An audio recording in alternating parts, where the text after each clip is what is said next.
তারপরেও তিনি রাসূলুল্লাহ হিসাবে গণ্য হয়েছিলেন 5 বছর বয়সে, 10 বছর বয়সে না। তিনি রাসূলুল্লাহ হয়েছিলেন কত বছর বয়সে?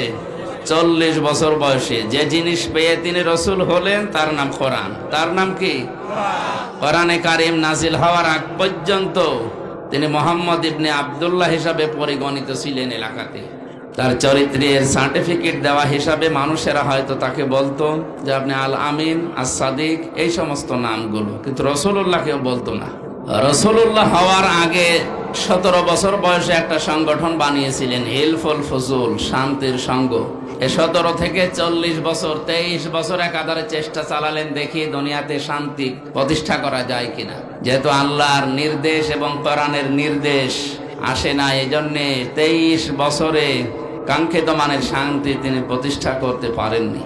এই একই মানুষ 40 বছরে কোরআনে কারিম পেলেন, 63 বছরে দুনিয়া থেকে বিদায় নিলেন। এইটাও 23, এটাও কত? আগের 23-এর ফল 0, পরের 23-এ তিনি লক্ষ লক্ষ মানুষ হাজির করেছিলেন এই কোরআনের পতাকা তোলে। কথা বলে না কেন? এমনকি শেষ ভাষণ যেদিন দিচ্ছিলেন তার ভাষণ ছিল মাত্র 27 মিনিট। বিদায় হজের ভাষণ কয় মিনিট? আর আমাদের নাকি 2-3 ঘন্টা ছাড়া ওয়াজই সাটে না, কারণ আমাদের কথার ভেতরে তো কোনো অর্থ নেই। নবীজির প্রতিটি কথার ভেতরে লক্ষ লক্ষ কথা লুকিয়ে থাকতো। সুবহানাল্লাহ বলে। যেন আমরা কথা বলবো অল্প, তাৎপর্যপূর্ণ, গবেষণাপূর্ণ, এই সমস্ত কথাগুলো বলে মানুষ যেন চিন্তা ভাবনা করে।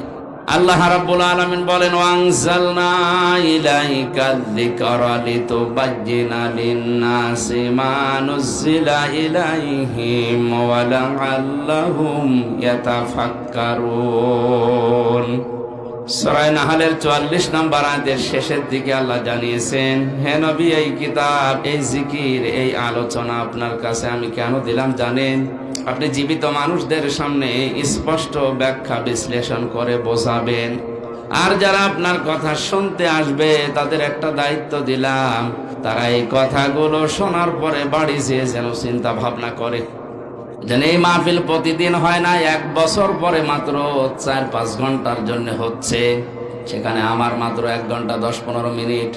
এই 1 ঘন্টা 10-15 মিনিটের ভেতরে যে কথাগুলো কোরআন থেকে, হাদিস থেকে গবেষণামূলক ভাবে আমরা বলার চেষ্টা চালাবো, আপনাদের উচিত হচ্ছে এই কথাগুলো নিয়ে আসলে আমাদের প্র্যাকটিক্যাল লাইফে চিন্তা ভাবনা করা। তাহলে নবীজির প্রথম 23 বছরে ফল 0, পরের 23 বছরে তিনি হিরো বানিয়েছিলেন হযরতে ওমরের মতো, আবু বকরের মতো। এমনকি তার সামনে যখন বিদায় হসে 27 মিনিটের বক্তব্যের সময় মানুষ ছিল তার সামনে প্রায় 1,14,000। কয়জন?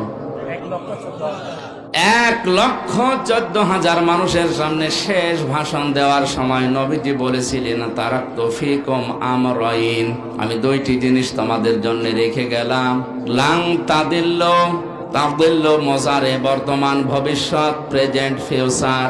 এর আগে লাং এসেছে, আর গ্রামার অনুযায়ী কথাটার অর্থ দাঁড়ায় কখনোই তোমরা পথভ্রান্ত হবে না, পথভ্রষ্ট হবে না, লাঞ্ছিত হবে না, এমনকি কথার ভেতরে না খেয়ে থাকবে না, এই কথা আছে। তাবদিল্য শব্দের প্রায় 33টা অর্থ আমি পেয়েছি। লাঞ্ছিত হবে না, না খেয়ে থাকবে না, মায়ের খাবে না, অপমান হবে না, দুনিয়ায় মাথা উঁচু করে তোমরা বাঁচতে পারবে। সে যে 2টা জিনিস রাখলাম, লাং তাদিল্লু মা তামাসসাকতুম বিহিমা কিতাবাল্লাহ ওয়া সুন্নাতু রাসূলি। 1 নম্বরে তোমাদের জন্য আমি আল্লাহর কিতাব কোরআনে কারীম রেখে গেলাম, 2 নম্বরে আমার সুন্নাহ, আমার আদর্শ রাখলাম। জোরে বলেন সুবহানাল্লাহ। আমার মুসলমান ভাইরা, কথাগুলো খেয়াল করে শোনেন।